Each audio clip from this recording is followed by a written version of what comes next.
ఏంది పెద్దయ్య ఎట్లున్నావు? ఏందయ్యా డాక్టరు, ఇది ఆసుపత్రి లేదా జిరాక్స్ షాపా? బయట ఏడ చూడు కాపీ కాపీ కాపీ అని రాసుండాది. కాపీయా? యో, అది కాపీ కాదు పెద్దయ్య, స్కోపీ. స్కోపీ అంటే కెమెరా పెట్టి చూసేది అని అర్థం. భలే ఉండదే గమ్మత్తుగా. లాపరోస్కోపీ పొట్ట మీద నుండి కెమెరా పెట్టి చూసేది.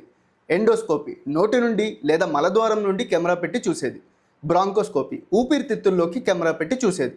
సిస్టోస్కోపీ మూత్రం సంచిలోకి కెమెరా పెట్టి చూసేది. ఓరి నాయనో, ఏడనైనా కెమెరా పెట్టచ్చునట. మామూలుగా ఉండదు మరి. నువ్వు వేసుకునే మాత్రలో కూడా కెమెరా పెట్టొచ్చు తెలుసా? క్యాప్జ్యూల్ ఎండోస్కోపీ అంటారు మరి. బాగుందే, మా మనవాడిది పెళ్ళుండాది, ఓ 4 కెమెరాలు పంపించినట్నే. ఊరికేనే మధ్యలే పెళ్ళికి వచ్చిన వాళ్ళంతా లైక్ షేర్ ఫాలో కొడతారు కదపా.